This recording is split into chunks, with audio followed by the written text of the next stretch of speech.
Assalamu alaikum. This is lecture 24 of Introduction to Psychology. Today we'll be talking about long-term memory. But first, we'll just quickly go through what we discussed in the last lecture about memory. In the last lecture, we talked about memory, sensory memory and short-term memory. پچھلے lecture میں ہم نے یہ دیکھا کہ memory کس طرح سے ہماری لرننگ کے لیے ایک بہت اہم حیثیت رکھتی ہے. لرننگ بہت سے فردر پروسیسز پر مشتمل ہے جس میں انکوڈنگ، اسٹوریج اور ریٹریول شامل ہیں. Memory is stored into various store houses. 3 of them: 1. Sensory memory, short-term memory and long-term memory. We said that sensory memory is quite short-lived and it remains for about 1 to 5 seconds, depending upon whether it is iconic memory or echoic memory. اور ہم نے یہ بھی کہا تھا کہ اور بھی سینسری میموریز ہو سکتی ہیں مختلف سینسیشن سے متعلق. آپ نے کوئی چیز سونگھی یا آپ کو کوئی چیز کا مزہ محسوس ہوا یا آپ نے کسی چیز کا ٹچ محسوس کیا، اس کی بھی اپنی اپنی سینسری میموری ہوگی. اس کے علاوہ ہم نے شارٹ ٹرم میموری کی بات کی اور ہم نے کہا کہ یہ تقریباً 25 سیکنڈ تک رہنے والی میموری ہے، لیکن اگر اس میں مختلف ایسی اسٹریٹجیز استعمال کی جائیں جو کہ میموری کو امپروو کر سکتی ہیں اور بہتر بنا سکتی ہیں اور پختہ بنا سکتی ہیں، تو short term memory long term memory میں داخل ہو سکتی ہے اور ایک پرماننٹ حیثیت اختیار کر سکتی ہے. ہم نے یہ بھی دیکھا تھا کہ سینسری میموری اگر شارٹ ٹرم میموری میں شامل نہ ہو، یعنی شارٹ ٹرم میموری کے دائرے میں وہ اس کو پروسیس نہ کیا جائے، تو پھر وہ بہت کم عرصہ ہمارے ساتھ رہتی ہے اور اس کے بعد دوبارہ شاید ہمیں کبھی وہ یاد نہیں آئے گی. لیکن اگر اس کو بار بار دہرایا جائے یا کوئی اور ایسے فیکٹرز ہوں جس میں اسٹیمولس کی انٹینسٹی بھی شامل ہے اور اس واقعے کی یا اس چیز کی اہمیت بھی شامل ہے، اگر یہ سب فیکٹرز موجود ہوں تو sensory memory short term memory کا حصہ بن سکتی ہے. اور اسی طرح سے اگر شارٹ ٹرم میموری میں موجود چیزوں کو دہرایا جائے، الیبوریٹو ریہرسلس کی جائیں یا نیمونکس کا استعمال کیا جائے، تو شارٹ ٹرم میموریز بھی ایک زیادہ پرماننٹ حیثیت لیتے ہوئے لانگ ٹرم میموری میں شامل ہو جاتی ہیں. اگر ایسا نہ کیا جائے، یعنی ریہرس نہ کیا جائے یا نیمونکس کی طرح کی کوئی اسٹریٹجیز استعمال نہ کی جائیں، تو شارٹ ٹرم میموریز چند سیکنڈز ہمارے ساتھ رہنے کے بعد ہمیشہ کے لیے ہم سے الگ ہو جائیں گی، جدا ہو جائیں گی، and they will just disappear forever. آج کے لیکچر میں ہم لانگ ٹرم میموری کی بات کریں گے اور یہ دیکھیں گے کہ میموری کو کس طرح سے امپروو کیا جا سکتا ہے اور وہ کیا فیکٹرز ہیں جن کی وجہ سے میموری نیگیٹیولی انفلوئنس ہو سکتی ہے. Long term memory: this system stores information on a permanent or relatively permanent basis. The information thus stored may or may not be retrieved easily. Long-term memory کا وہ حصہ ہے جس میں کوئی بھی انفارمیشن یا مٹیریل جس کو ہم نے سیکھا تھا وہ بہت عرصے تک اور شاید ہمیشہ تک موجود رہتا ہے. لیکن یہ ضروری نہیں ہے کہ یہ انفارمیشن جو ہم نے لانگ ٹرم میموری میں محفوظ کر لی ہے یہ ہر وقت ہمارے لیے اویلیبل ہو. بعض اوقات ان میموریز کو بھی ہم بھول چکے ہوتے ہیں اور بہت کوشش کرنے کے بعد وہ ہمیں یاد آتی ہیں، اور بعض اوقات ہمیں کوئی خاص کوشش نہیں کرنی پڑتی اور یہ چیزیں فوراً ہی ہماری میموری سے ظاہر ہو جاتی ہیں. The components of long-term memory, which are also known as modules of long-term memory, include declarative memory, procedural memory, semantic memory, episodic memory. Declarative memory is the module responsible for factual data, dates, faces, and names, etc. Procedural memory is the memory center for skills and habits, for example, playing cricket, driving a car, etc. Semantic memory, storehouse for facts and general knowledge about the world, for example, historical facts and scientific formulas. Episodic memory, memory for information pertaining to life events, episodes, biographical details. So we can see that there are different components of long-term memory which are responsible for different functions. Some parts or some components or modules are responsible for dates or biographical data or historical information, and some are associated with skills. Memory کے کچھ حصے ان skills کو اور ان عادات کو یاد رکھتے ہیں جو کہ ہم نے سیکھی تھی.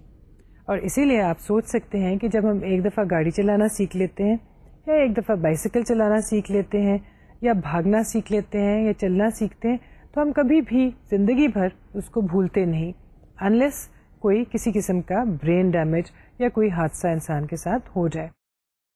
سو میموری کا کوئی حصہ اس طرح کی چیزوں کو کنٹرول کرتا ہے اور ان کو محفوظ رکھتا ہے, اور میموری کے کوئی حصے لوگوں کے ناموں کو پہچاننے میں, یاد رکھنے میں, چہروں کو شناخت کرنے میں ہماری مدد دیتے ہیں, اور کچھ ایسے ہیں جو کہ ہمیں سائنٹیفک نالج یا پروسیجرل انفارمیشن یاد رکھنے میں ہماری مدد کرتے ہیں. اس کے علاوہ کچھ اور ماڈیولز بھی دیکھے جا سکتے ہیں. Associative module, a strategy or process whereby material is recalled by thinking about the related information. For example, whose son was the Mughal emperor Shah Jahan? یہ وہ اسٹریٹجی ہے جس میں کسی چیز کو یاد رکھنے کے لیے ذہن میں پہلے سے موجود انفارمیشن کے ساتھ ریلیٹ کیا جاتا ہے. یعنی ایک نئی انفارمیشن سیکھتے ہوئے اس کو ایک پہلے سے موجود اسٹرکچر میں جو کہ ہمارے پاس پہلے سے موجود تھا فٹ کر لیا جاتا ہے, اس طرح سے کہ جب ہم دوبارہ اس کو یاد کرنے کی کوشش کریں یا ہم اس کو ریکال کریں تو پورا اسٹرکچر ہمارے ذہن میں آ جائے اور اس میں سے ہم اپنی ضرورت کی انفارمیشن کو لوکیٹ کر سکیں. مثلاً اگر ایک بچہ اسکول میں ہسٹری کے مضمون میں مغل شہنشاہوں کے بارے میں پڑھ رہا ہو اور اس کو تمام کے نام بتائے جائیں اور پھر اس سے امتحان میں پوچھا جائے کہ شاہ جہان کس کا بیٹا تھا, تو اس کو یاد کرنے کے لیے اس کو اپنے ذہن میں شاید ایک عمل دہرانا پڑے گا. اگر اس کو تمام کے تمام مغل ڈائنیسٹی کے نام یاد ہیں تو وہ بڑی آسانی سے لوکیٹ کر سکتا ہے کہ شاہ جہان کے باپ کا کیا نام تھا. وہ اپنے ذہن میں سب سے پہلے بادشاہ بابر کا نام سوچے گا, اور بابر کا بیٹا ہمایوں, ہمایوں کا بیٹا اکبر, اکبر کا بیٹا جہانگیر, جہانگیر کا بیٹا شاہ جہان. لیکن اگر ان سب کی ریلیشن شپ اس کے ذہن میں محفوظ نہیں ہے اور ان کا آرڈر بھی وہ نہیں یاد رکھ پا رہا تو اس کے لیے یہ یاد رکھنا مشکل ہوگا کہ شاہ جہان کے باپ کا نام کیا تھا. Priming. If an individual is exposed to a piece of information earlier, then later on it is easier for him to recall the same or similar pieces of information. Long-term memory میں priming بھی ایک اہم concept ہے. Priming سے مراد یہ ہے کہ اگر کوئی شخص, سیکھنے والا انسان یا کوئی بچہ جس کی بات ہم کر رہے ہیں جو ایک نیا مضمون سیکھ رہا ہے یا کوئی نئی چیز سیکھ رہا ہے, اگر اس کو دی گئی انفارمیشن ایسی انفارمیشن ہے جو پہلے بھی کسی وقت اس نے ایکسپیرئنس کی تھی ایگزیکٹلی اسی صورت میں یا ایک ملتی جلتی فارم میں, تو وہ اس کو اب زیادہ جلدی سیکھ لے گا, زیادہ اچھی طرح سے سیکھ لے گا. لیکن اگر کوئی مٹیریل یا انفارمیشن پہلی دفعہ ہم نے دیکھا ہے تو ہمیں اس کو سیکھنے میں مشکل پیش آ سکتی ہے. اسی تصور کو اگر ہم دیکھیں تو ہم ایجوکیشن میں مختلف جگہوں پر استعمال کرتے ہیں. مثلاً بچوں کو میتھمیٹکس سکھاتے ہوئے ایک اسٹیپ وائز سیکوینس میں چیزیں سکھائی جاتی ہیں. ان کو آہستہ آہستہ چھوٹے سے بڑے اور اس سے بڑے اور اس سے مشکل اور اس سے زیادہ کمپلیکس کانسیپٹ کی طرف لے جایا جاتا ہے. وجہ یہ ہے کہ جب ہم کوئی ایک کانسیپٹ یا کوئی ایک طریقہ یا کوئی ایک سلوشن اس کو سکھا رہے ہیں تو اس سے پہلے کار فرما تمام پروسیسز اس کے ذہن میں موجود ہوں تاکہ وہ بڑی آسانی سے نئے کانسیپٹ کو سیکھ سکے اور نئے مسئلے کو حل کر سکے. لیکن اگر آپ ایک دم بچے کو پچھلی بیک گراؤنڈ کوئی انفارمیشن نہ دیں اور اس کو کسی طرح کے میتھمیٹیکل پروسیجر سے آگاہی نہ ہو اور آپ اس کو پہلے دن ایک ایکویشن سالو کرنے کو دے دیں تو ہمیں یہ توقع نہیں رکھنی چاہیے کہ اس کو سالو کر سکے گا. یہاں پر پرائمنگ کا کانسیپٹ ہمیں دکھائی دے گا. Explicit and implicit memory. Some psychologists talk about memory, not just in terms of sensory, short-term and long-term memory, but they also talk about explicit memory and implicit memory. Explicit, جیسا کہ آپ جانتے ہیں, اس سے مراد ہے ظاہری اور دکھائی دینے والی اور conscious. Implicit سے مراد ہے hidden and not obvious. Explicit memory, recollections of memory that is intentional and conscious. For example, date of your interview or the day when your course started. Implicit memory: there are many pieces of information or memories that are stored in our system but which we are not aware of at the conscious level. These can and they do affect our behavior and performance later.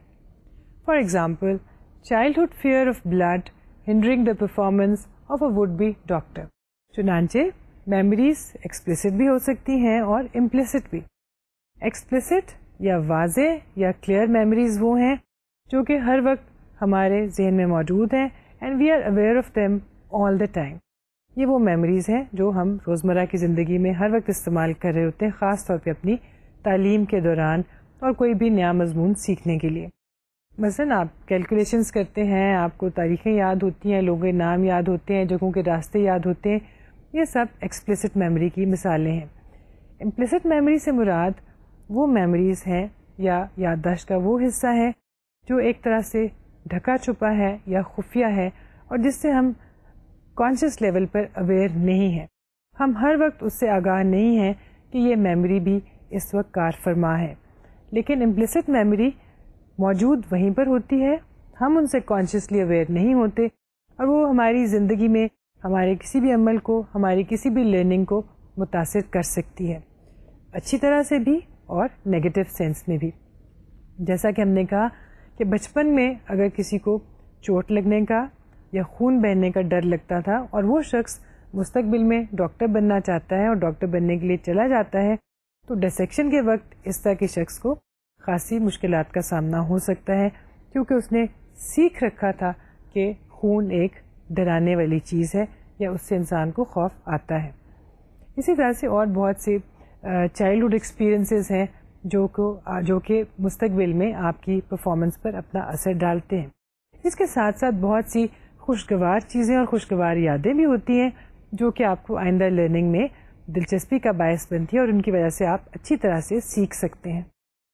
مثلاً اگر آپ کو بچپن میں کسی ایسے teacher نے mathematics پڑھایا تھا کہ جس کی وجہ سے آپ کو وہ مضمون بہت دلچسپ لگتا تھا، تو آئندہ بھی جب آپ کو کسی سٹیج پر شاید بہت بڑے ہونے کے بعد ایسا موقع ملے کہ آپ کو نئے سرے سے میتھس پڑھنے کا موقع میسر ہو، تو وہ جو پرانی یادیں تھیں ان کی وجہ سے آپ کو ایک پازیٹیو احساس ہوگا میتھمیٹکس کے کورس کے لیے. جبکہ اگر آپ بچپن میں حساب کے مضمون سے ڈرتے تھے اور آپ کے خیال میں اس کو کبھی آپ پاس نہیں کر سکتے تھے، تو جب مستقبل میں دوبارہ آپ کو موقع ملے گا اس کو سیکھنے کا تو آپ کو ایک ناخوشگوار احساس ہوگا اور ایک طرح کا مینٹل بلاک ہوگا اس کو سیکھنے کے لیے. Single process approach. Some psychologist do not agree with the idea of 3 sequential stages of memory. They had a single process approach. کچھ سائیکالوجسٹ اس بات سے اگری نہیں کرتے کہ میموری میں 3 طرح کے سسٹمز کام کر رہے ہیں، یعنی سینسری میموری الگ ہے، شارٹ ٹرم میموری الگ ہے اور لانگ ٹرم میموری الگ ہے. اور سینسری میموری سے انفارمیشن بعض اوقات شارٹ ٹرم میموری میں جاتی ہے اور بعض اوقات نہیں جاتی. اسی طرح سے شارٹ ٹرم میموریز جو کہ شارٹ لیوڈ ہیں ان میں سے میموریز بعض اوقات لانگ ٹرم میموری میں چلی جاتی ہیں اور بعض اوقات نہیں جاتی. دوسری طرح کے تھیورسٹ کے خیال میں ایک سنگل پروسیس اپروچ اختیار کرنی چاہیے اور میموری کو ہمیں دیکھنا چاہیے کہ وہ ایک سنگل پروسیس ہے اور اس پروسیس کے اندر مختلف لیولز ضرور موجود ہیں میموری کے، لیکن یہ ایک ہی یونٹ اور ایک مکمل عمل ہے جس میں مختلف فنکشنز مختلف اوقات میں دکھائی دیتے ہیں اور ظاہر ہوتے ہیں. سو ان دس we have the levels of process theory. What is most important in the processes of memorizing or learning material is the degree to which the material is mentally analyzed.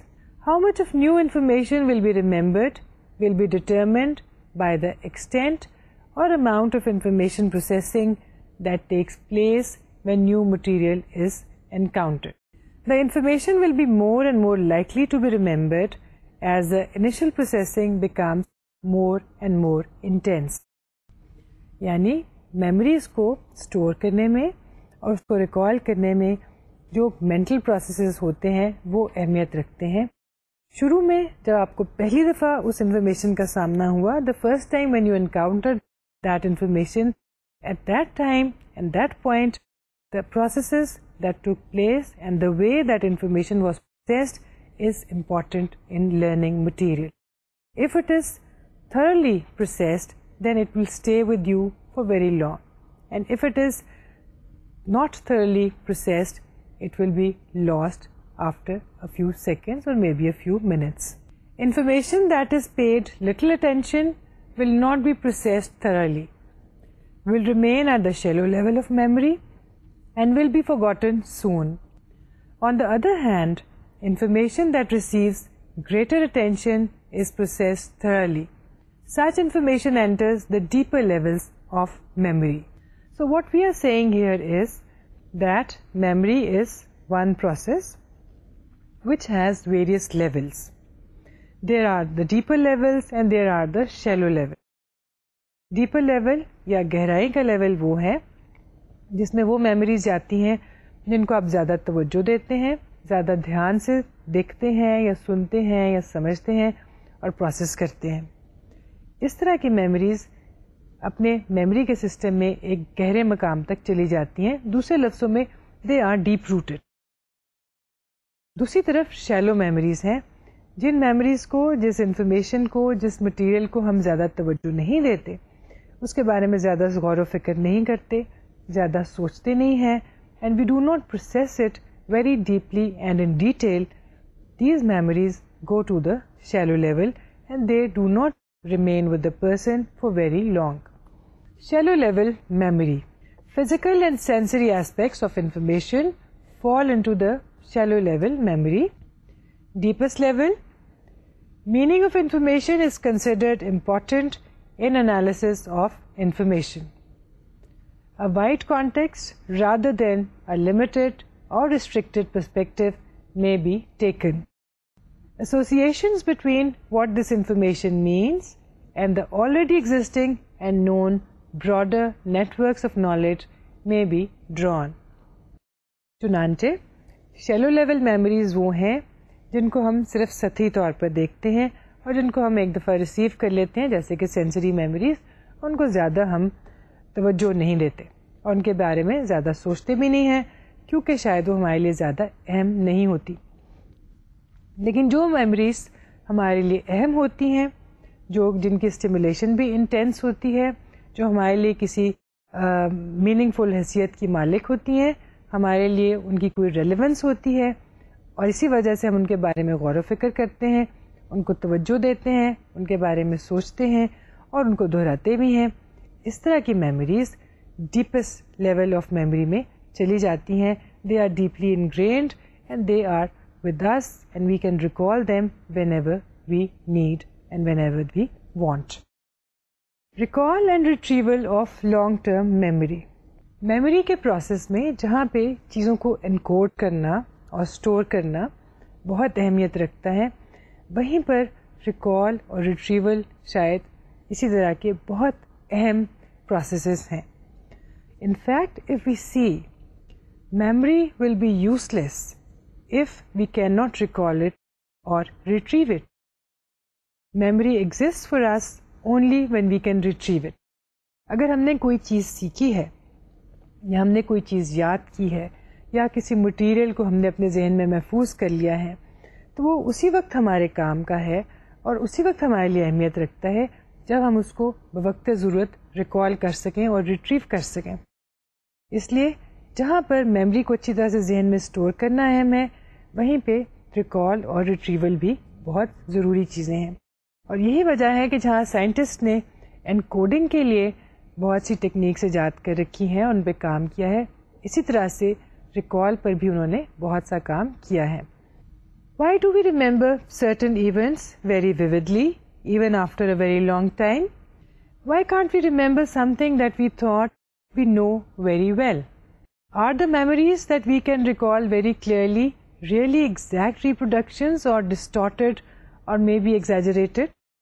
کیا آپ نے کبھی سوچا کہ جو چیزیں ہمارے خیال میں ہمیں یاد ہیں واقعی اسی طرح سے ہوئی تھی جس طرح سے ہمیں یاد ہے؟ اور کیا آپ نے کبھی سوچا کہ کچھ چیزیں ہمیں بہت کلیئرلی یاد ہوتی ہیں, بالکل ایسے جیسے کہ ابھی ہماری آنکھوں کے سامنے ہو رہی ہیں, اور کچھ چیزیں ایسی ہوتی ہیں کہ ان کو یاد کرنے کے لیے ہمیں دماغ پر بہت زور دینا پڑتا ہے. جبکہ جس وقت وہ واقعات رونما ہوئے تھے تو ہم وہیں پر موجود تھے. ان تمام چیزوں سے یہ بات معلوم ہوتی ہے کہ ریکال اور ریٹریول آف میموری جو ہے اس میں اور بہت سے پروسیسز شامل ہیں. جیسے کہ ہم نے پہلے کہا تھا, intensity of the stimulation, the relevance of the event, the attention of the person and the ability to concentrate. All of these things play an important role in recall and retrieval. جب ہم recall اور retrieval کی بات کر رہے ہیں تو اس کے حوالے سے ہمارے ذہن میں کچھ ایسے تصورات آتے ہیں جو کہ ہمیں میموری کی وجہ سے اور میموری کے کانٹیکسٹ میں معلوم ہونے چاہیے اور ہمیں ان کے بارے میں علم ہونا چاہیے. مثلا flash bulb memories, the memories that are as clear and vivid as a snapshot. Such memories are of events that are important for us. They are specific اور سرپرائزنگ اور astonishing. For example an interview room, an accident اور a first day at class. Flash bulb memory سے مراد ایسی memories ہیں جو کسی ایک فلیش بلب کی طرح ہمارے ذہن میں واضح طور پر موجود ہیں. یہ وہ میموریز ہیں جو کسی فوٹوگراف کی طرح سے ہمارے ذہن میں ہمارے سامنے آ جاتی ہیں اور ہمیں لگتا ہے کہ ہم انہیں اتنی کلیئرلی یاد رکھ رہے ہیں کہ اس سے زیادہ کلیئرلی اس کو یاد رکھنا پاسبل نہیں تھا. مگر سائنٹسٹ نے اس کے بارے میں ہمیشہ سے یہ سوال اٹھایا ہے کہ کیا واقعی جو چیز, جو ڈیٹیل ہمارے خیال میں ہمیں بہت اچھی طرح سے یاد ہے, کیا وہ ویسے ہی تھی یا اس سے مختلف تھی. بعض صورتوں میں فلیش بلب میموریز کبھی کبھار ایگزیکٹ بھی ہو سکتی ہیں, کبھی کبھار ڈسٹارٹیڈ بھی اور کبھی کبھار ایگزیجریٹڈ بھی. یعنی ہو سکتا ہے کہ وہ چیز ویسے کی ویسی ہو جیسے ہمیں یاد ہے, یہ بھی ہو سکتا ہے کہ ہم نے اس کو بگاڑ کر اس میں سے بہت سے حصے بھلا دیے ہوں اور اپنی مرضی کے حصے یاد رکھ لی ہوں, اور یہ بھی ہو سکتا ہے کہ جو چیزیں ہمارے خیال میں ہمیں یاد ہیں ان میں بہت سی چیزیں ایسی ہوں جو بعد میں ہم نے اپنے ذہن کی مدد سے اس میں ایڈ کر لی, یعنی exaggerated. All the flash bulb memories are vivid, clear and detailed, still they may be lacking many important details. At times, the recall may be very different from the actual event, whereas the person believes he is remembering right. Many elements may be missed and many added. Another phenomenon related with long-term memory is tip of the tongue phenomenon. اکثر ایسا ہوتا ہے کہ ہمارے خیال میں ہمیں کوئی چیز بہت اچھی طرح سے آتی ہے, بہت اچھی طرح سے یاد ہے, لیکن جب ہم اسے کہنے کی کوشش کرتے ہیں یا کسی کو بتانے کی کوشش کرتے ہیں تو بتا نہیں پاتے. اور یہی ہے ہمارا ٹپ آف دا ٹنگ کا concept. Tip of the tongue phenomenon, inability to recall events, details or information that we thought we knew very well. Causes of the tip of the tongue phenomenon: 1. Maybe there is information overload. 2. Accumulation of pieces of similar and confusing information. And 3. Preoccupation. The important thing is that retrieval cues are helpful in this regard. So, جو چیز ہم نے سوچ رکھا تھا کہ ہمیں بہت اچھی طرح سے آتی ہے اور بہت اچھی طرح سے یاد ہے, اور جب ہم نے اس کو کسی کو بتانے کی کوشش کی یا کسی کے سامنے دہرانے کی کوشش کی تو ہم سے وہ بالکل بھی بتائی نہیں گئی اور ہمیں یوں لگا کہ جیسے ہمیں کسی نے روک رکھا ہے یا کھینچ رکھا ہے. آخر ایسا کیوں ہوتا ہے؟ اس کی بہت سی ریزنز ہو سکتی ہیں. مثال کے طور پر انفارمیشن اوور لوڈ. آپ کے ذہن پر اتنی زیادہ چیزیں سوار ہیں, آپ کو اتنی زیادہ چیزیں یاد رکھنی ہیں اور آپ کے ذہن میں اتنی زیادہ تاریخیں, اتنے زیادہ لوگوں کے نام اور اتنے زیادہ پروجیکٹس موجود ہیں کہ آپ کو بعض اوقات جو چیز اچھی طرح سے یاد تھی اس کو دوبارہ سے اپنی میموری سے ریکال میں لانے میں مشکل پیش آ رہی ہے. بعض اوقات پری آکوپیشن کی وجہ سے بھی ایسا ہو سکتا ہے, یعنی آپ پہلے سے کچھ اور سوچ رہے تھے اور آپ کو اچانک وہ چیز بتانا پڑ گئی جو آپ کے خیال میں آپ کو بڑی اچھی طرح سے یاد تھی, تو بھی ہو سکتا ہے کہ آپ کو اس کو بتانے میں دشواری پیش آئے. بعض اوقات فزیکل فٹیگ یا تھکاوٹ کی وجہ سے بھی ایسا ہو سکتا ہے. بہرحال یہ سب کچھ اگر انفارمیشن اوور لوڈ کی وجہ سے ہو رہا ہے یا پری آکوپیشن کی وجہ سے ہو رہا ہے یا کسی بھی وجہ سے ہو رہا ہے, تو اس میں ہم ریٹریول کیوز کا استعمال کر سکتے ہیں, یعنی ایسے کیوز یا ایسے ہیلپ فل اسٹریٹجیز جن کی مدد سے ہمیں ریٹریول یا دوبارہ سے کسی چیز کو یاد کرنا یا ریکال میں آسانی ہو سکتی ہے. آٹوبایوگرافیکل memory, another aspect of long-term memory. Autobiographical memories are recollections of past life events, circumstances, episodes, and happenings. These memories, although they seem perfect to us, may also be distorted, exaggerated, and changed. Autobiographical memories سے مراد ہے وہ memories یا وہ یادداشت جس میں ہمیں اپنی زندگی کے تمام واقعات یاد آتے ہیں. وہ ہمیں ایک سیریل وائز فیشن میں دکھائی دے رہے ہوتے ہیں, ایک سیکوینس میں محسوس ہو رہے ہوتے ہیں.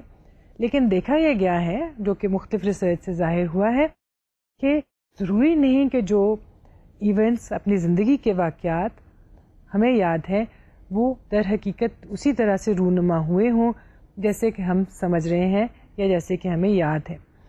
اکثر دیکھا گیا ہے کہ بچے اور بوڑھے لوگ بھی جب اپنے ماضی کے واقعات کو یاد کرتے ہیں یا دہراتے ہیں تو اس میں سے بہت سی چیزیں اپنی طرف سے ایڈ بھی کر دیتے ہیں اور بہت سی چیزیں جو ہیں اپنی طرف سے حذف کر دیتے ہیں یا ان کو کاٹ دیتے ہیں.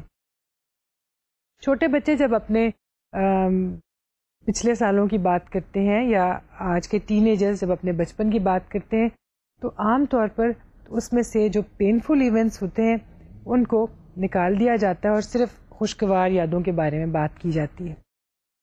اس لیے ضروری نہیں کہ جس چیز کو ہم کہتے ہیں کہ ہم اپنی زندگی کے بارے میں سب سے بہتر جانتے ہیں, ہو سکتا ہے کسی اور شخص نے جس نے ہمیں آبزرو کیا ہو, جیسے کہ کوئی فیملی ڈاکٹر, اگر ان سے ہم ہماری زندگی کے بارے میں پوچھیں تو ہو سکتا ہے کہ ان کی رپورٹ اس سے مختلف ہو جو کہ ہماری رپورٹ ہے. Schemas. According to Bartlett, information is remembered in terms of schemas, that is, general themes in memory that contain relatively little specific detail. Irrelevant or unimportant details are discarded. People's understanding of the situation, their expectations, and awareness of others' motivation affect memory and recall. یہاں پہ ہم یہ بات کر رہے ہیں کہ آخر ایسا کیوں ہوتا ہے کہ جو چیزیں ہمارے خیال میں ہمیں بہت اچھی طرح سے یاد تھیں یا جو چیزیں ہمارے خیال میں ہمیں ہی سب سے اچھی معلوم ہو سکتی ہیں اور سب سے اچھی ہمیں یاد ہو سکتی ہیں, جیسے کہ ہماری اپنی زندگی کے واقعات, کیوں کر ایسا ہوتا ہے کہ وہ ہمیں صحیح اور ایگزیکٹ صورت میں یاد نہیں ہو پاتی. اس کی ایک ایکسپلینیشن بارٹلٹ کی تھیوری کے مطابق ہے, جس کے خیال میں ہماری جو میموریز ہیں وہ ایک اسکیما کی صورت میں موجود ہوتی ہیں, یعنی اس طرح کے ایک اسٹرکچر کی صورت میں جو ایک سمپلیفائڈ اسٹرکچر ہے. ایگزسٹنگ اسٹرکچر میں آنے والی چیزیں, آنے والے واقعات, آنے والی یادیں اپنی اپنی جگہ پر رجسٹر ہوتی جاتی ہیں, اور ان کو رجسٹر کرتے وقت بہت سی ارریلیونٹ ڈیٹیلز, بہت سی اننیسیسری ڈیٹیلز, ہمارے خیال میں ارریلیونٹ اور اننیسیسری ایسی ڈیٹیلز کو نکال دیا جاتا ہے, اور جو چیزیں ہمارے سسٹم کے مطابق ضروری سمجھی جاتی ہیں ان کو اس میں محفوظ کر لیا جاتا ہے.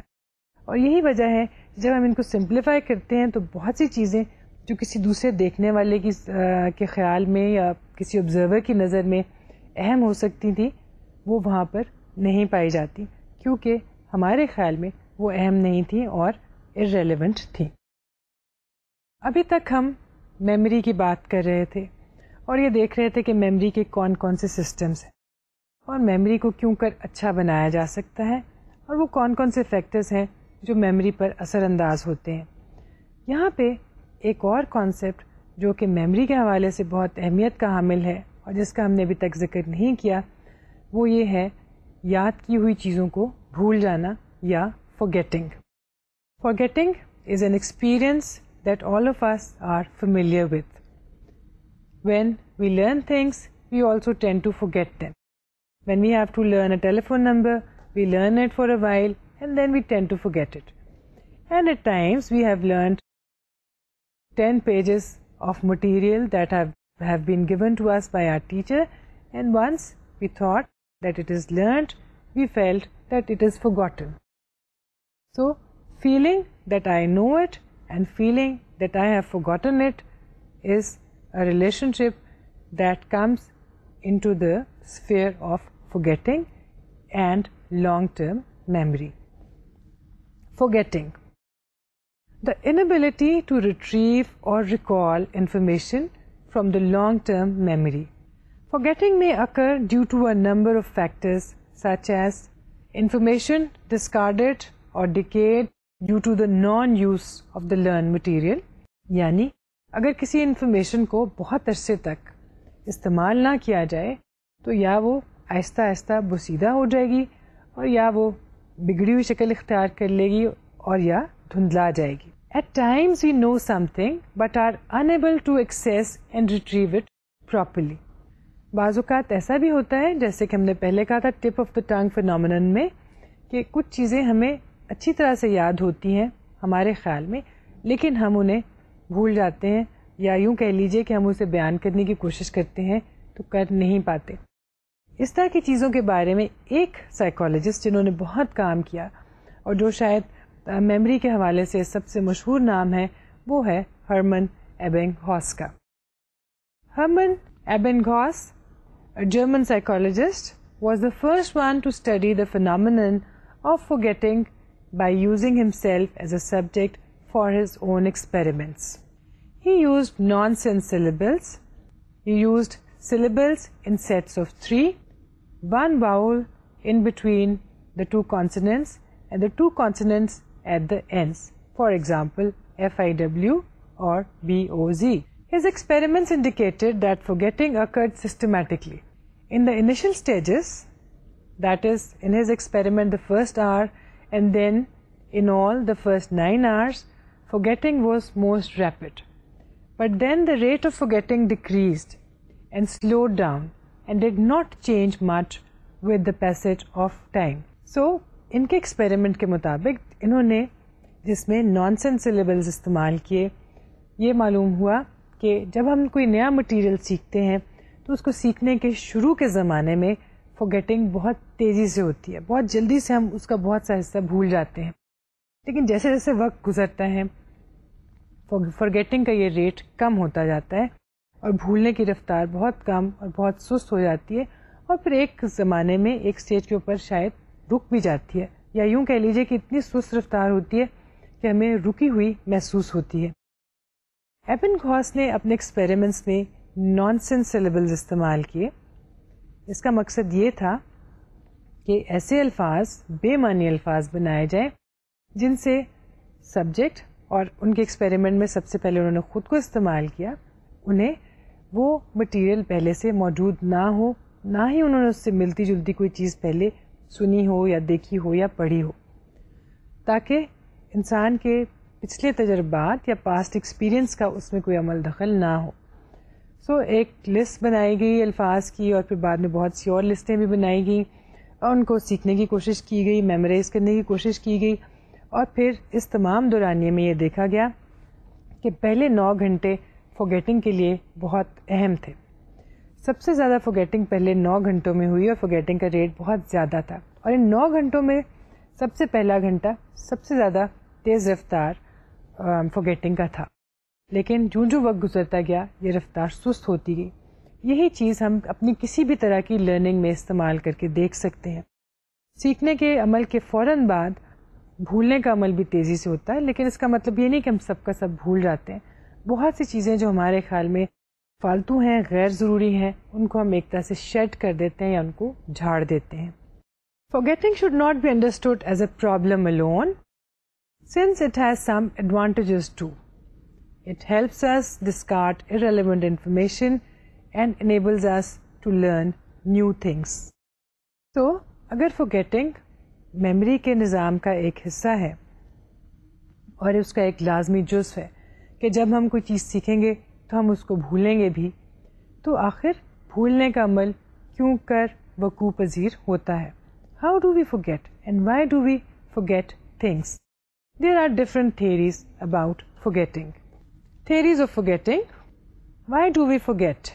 Several theories have been posed to explain this phenomenon. 1. Decay theory of forgetting. 2. Interference theory of forgetting. And 3. Repression. Decay theory of forgetting. This is the oldest concept which states that stored information decays and is disintegrated with the passage of time.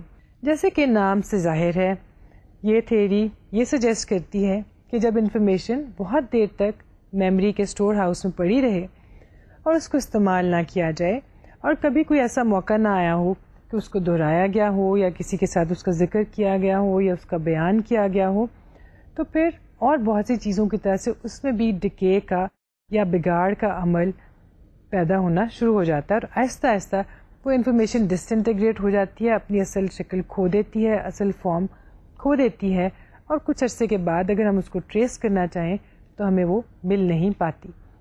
Forgetting کی یہ theory سب سے پرانی theory سمجھی جاتی ہے. Criticism against the decay theory. 1. It can be taken as a general explanation of how forgetting takes place, but cannot be accepted as the actual reason. That is the process of forgetting. 2. At times, recollections of memories occurs after a long period or long passage of time, which is an experimentally proven fact. And this theory fails to explain this phenomenon.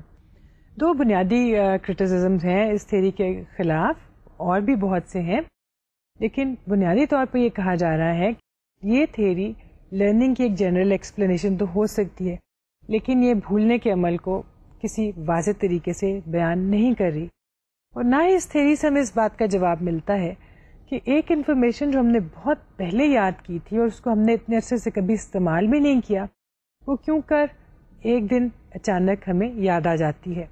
کیونکہ اگر information ڈس use کی وجہ سے ڈکے میں چلی جاتی ہے تو پھر وہ انفارمیشنز کیوں خراب نہیں ہوئی، کیوں ان کی شکل نہیں بگڑی جو ہمیں ایک روز اچانک یاد آ گئیں. As decay theory could not explain the actual process of forgetting, another theory emerged called interference theory of forgetting. جیسا کہ نام سے ظاہر ہے، اس تھیوری میں انٹرفیئرنس کا ذکر ہے، یعنی کوئی اور فیکٹر، کوئی بیرونی چیز، کوئی ایکسٹرنل ایلیمنٹ انٹرفیئر کر رہا ہے آپ کی میموری کے عمل کے ساتھ. Interference theory of forgetting. Interference results when the recall of the learned phenomena is blocked or displaced by other information. Like Jenkins and Dellenbach were the first ones to experimentally prove the role of interference in forgetting. They did experiments on students. They recalled nonsense syllables relatively well after waking from the sleep than when they were fully awake for the whole day. Maximum forgetting occurred when they were awake than when they were allowed to sleep, which showed that interference of the activities and happenings has a relationship with forgetting. یہ experiments ان کا ہم ذکر کر رہے ہیں، forgetting کے experiments میں کافی نمایاں حیثیت رکھتے ہیں اور ان کا ذکر آپ کو اکثر جگہ جگہ پر ملے گا. بنیادی ایکسپیریمنٹ یہ تھا کہ نانسنس سیلیبلس اسٹوڈنٹس کو سیکھنے کو دیے گئے اور کمپیریزن کیا گیا کہ جب وہ تمام وقت جاگ رہے تھے اس وقت فورگیٹنگ کا کیا ریٹ تھا، اور اس وقت جب کہ ان کو سونے کا بھی موقع دیا گیا اس وقت فورگیٹنگ کا ریٹ کیا تھا. تو جاگنے کے دوران یہ جن بچوں کے یا جن اسٹوڈنٹس کے زیادہ تھے ان میں فورگیٹنگ زیادہ ہوئی، جبکہ جو سونے کا موقع ملنے کے بعد سو گئے ان کا فورگیٹنگ کا ریٹ ان سے مختلف تھا اور خاصا کم تھا، جس سے یہ نتیجہ اخذ کیا گیا کہ جاگنے کے دوران کیونکہ ایکسٹرنل انٹرفیئرنس بہت ہوتی ہے، ایکسٹرنل اسٹیمولیشن بہت پائی جاتی ہے، اس وجہ سے فورگیٹنگ کا عمل تیزی سے ظاہر ہوتا ہے. Interference however sometimes is found to be helpful in the sense that it improves our ability to remember important events of life. Not the exact and true characterization, but the important portions or episodes. Retrieval of the learned phenomena may be influenced by two processes known as proactive interference and retroactive interference. Proactive interference. Proactive interference occurs when the already stored memories come in between or interfere with the recall of the newly learned material. For example, You learned psychology this semester and sociology in the last semester. When exam was taken in psychology, material from sociology kept coming into mind rather than that of psychology. Retroactive interference. Retroactive interference occurs when the newly learned material interferes or blocks our ability to recall the previously learned material. In the psychology sociology example, when examinations were taken, the memories of newly learned material, that is psychology, may interfere with the recall of the formerly learned material, that is sociology.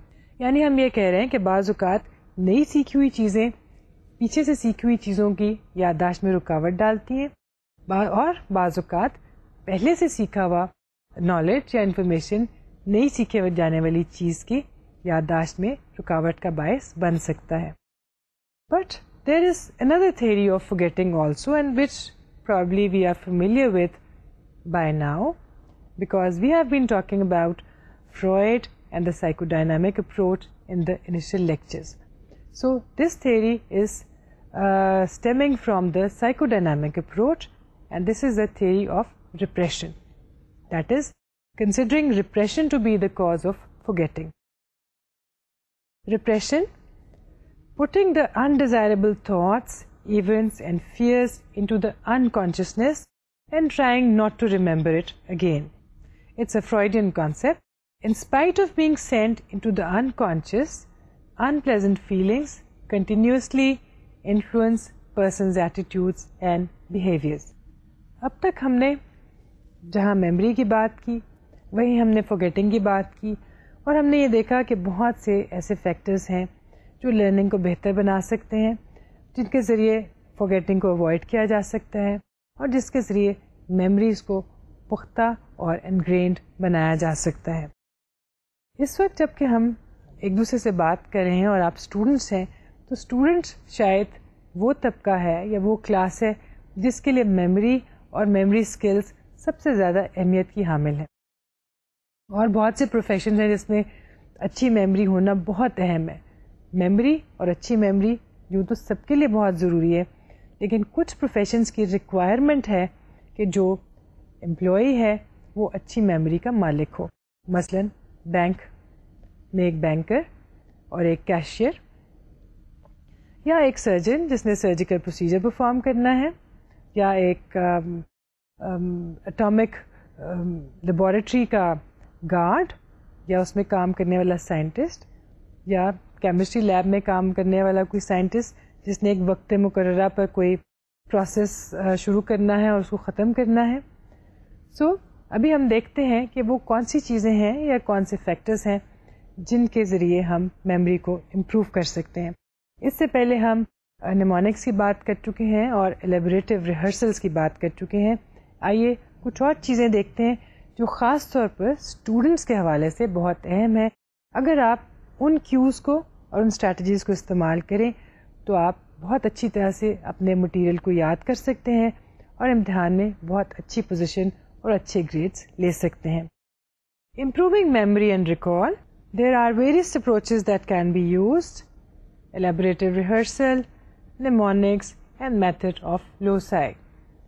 Also, the keyword technique can be used, which means pairing foreign words, foreign language word, with a similarly sounding common word in native language in order to remember the foreign language word. For example, pairing English word amaze with maze as for table in Urdu. Then there is the encoding specificity phenomenon. Information is best learned and remembered at a time and place or environment similar to or same as the one where it was initially learned. Mental organization of text material. When the material is being read for the first time, it should be in the memory. Taking notes. Take cue notes instead of taking down everything.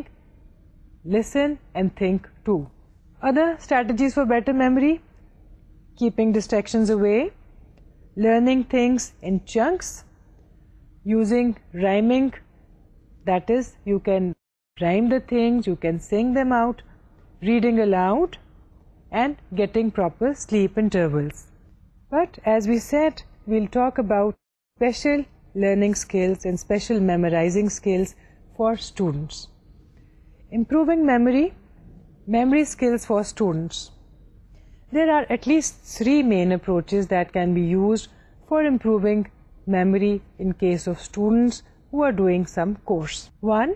Overlearning. Learning the material over and over again. It proves to be very effective in case of natural sciences, mathematics اور history. اس technique کے مطابق اگر آپ سیکھی جانے والی چیز کو بار بار دہرائیں اور حتیٰ کہ آپ کو محسوس ہو کہ آپ اس کو اوور لرن کر رہے ہیں تو میموری زیادہ اچھی ہوگی. کچھ صورتوں میں جیسے کہ سائنس اور میتھمیٹکس ہے اس میں یہ ٹیکنیک بہت مددگار ثابت ہوتی ہے. 2. Mnemonics. We have already talked about them. Short devices that help encode information better. These provide ready cues for quick and accurate retrieval. 3. SQ3R. SQ3R is a 5-stage approach. اس میں 5 stages شامل ہیں. آپ جب اپنا مٹیریل پڑھ رہے ہوں اور امتحان کے لیے یاد کر رہے ہوں تو آپ کو چاہیے کہ یہ 5 steps اسی سیکوینس میں فالو کریں. سیکوینس کو آپ نے بریک نہیں کرنا اور ذہن میں رکھنا ہے کس اسٹیپ پر مجھے کون سا عمل کرنا ہے. SQ3R, a 5-step approach for improved learning and recall of material to be learned. S is surveying and skimming. So at the first stage, just skim through the material that you have. Don't try to go into its detail and understand it. 2. Q, questioning, asking questions about what one has read. 3 R's. جب آپ skim کر چکے ہوں تو اگلا step یہ ہے کہ آپ کوشچن کریں کہ میں نے پڑھا کیا ہے, اس میں کون کون سی چیزیں اہم تھی, جیسے کہ ہم مین پوائنٹس کے بارے میں اپنے ذہن میں کچھ چیزیں رکھ سکتے ہیں. اس کے بعد 3 R's آتے ہیں, یعنی پہلے ہم نے کہا تھا 5-step اپروچ ہے, S اور پھر Q اور اس کے بعد 3 stages which start from R. R1, read, going through the surveyed material thoroughly. 2. Recite. Recitation or talking aloud makes learning active than passive and adds activity to learning. 3. The third R, review. Reviewing and going through the learned material from time to time. یعنی یہ وہ techniques ہیں جن کے استعمال سے آپ کی میموری بہتر ہو سکتی ہے اور آپ کو پڑھا ہوا مٹیریل بھولے گا نہیں. جب آپ 3 R's پہ بھی آئیں تو آپ اس کو پڑھیے بھی, اس کو بول کر بھی دیکھیں اور وقتاً فوقتاً اس کو ریویو کرتے رہیں, بجائے اس کے کہ سال کے شروع میں ایک دفعہ پڑھا اور سال کے آخر میں اس کو بند کر کے رکھ دیا. اگر اس کو فرام ٹائم ٹو ٹائم آپ دیکھتے رہیں گے تو وہ آپ کو ہمیشہ یاد رہے گا اور آپ کی میموری ہمیشہ ریفریشڈ ہوگی. Remember, the sequence of these steps is important. یہ اسٹیپس جس سیکوینس میں بتائے گئے ہیں ان پر اسی سیکوینس میں عمل کرنا چاہیے. ایسا نہیں ہے کہ آپ پہلے کوشچن کرنا شروع کر دیں اور پھر اسکیمنگ اور سرویئنگ کریں, یا 3 R's میں سے آپ پہلے ریویو کرنا شروع کر دیں اور بعد میں ریڈ اور ریسائٹ کریں. جو چیزیں جس آرڈر میں ہیں, جس سیکوینس میں ہیں, ان کو اسی طرح سے استعمال کیجیے. Stick to them and use them and be regular about it. اگر آپ ایسا کریں گے تو آپ کی میموری بہت اچھی ہوگی, اس کے ساتھ ساتھ آپ کو سیکھے ہوئے مٹیریل کی انڈرسٹینڈنگ بھی ہوگی اور آپ پہلے سے بہتر یادداشت کے مالک ہوں گے اور آپ کو امتحان میں اس کے بارے میں لکھنے میں کوئی مشکل بھی پیش نہیں آئے گی. آج کے لیکچر میں ہم نے میموری اور اس سے ایسوسیٹڈ ٹاپکس کی بات کی. ہم نے میموری کا ذکر کیا, میموری کی مختلف اقسام کے بارے میں دیکھا, میموری اسٹور ہاؤسز کا ہم ذکر پہلے ہی کر چکے ہیں.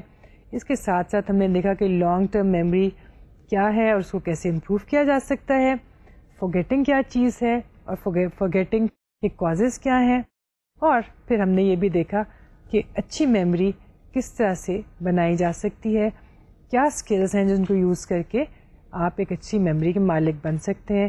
خاص طور پہ ایک اسٹوڈنٹ ہونے کی وجہ سے آپ کو اچھی ریکال اور اچھے ریٹریول کی ضرورت ہے. بہت سی آسان اور اویلیبل اسٹریٹجیز ایسی ہیں جن کو استعمال کر کے آپ اپنی میموری کو بہت بہتر بنا سکتے ہیں اور اپنے امتحان میں اچھی کامیابی حاصل کر سکتے ہیں. اگلے لیکچرز میں ہم اسی طرح کی کسی نئی ٹاپک کی بات کریں گے. تب تک کے لیے اپنا خیال رکھیے. اللہ حافظ.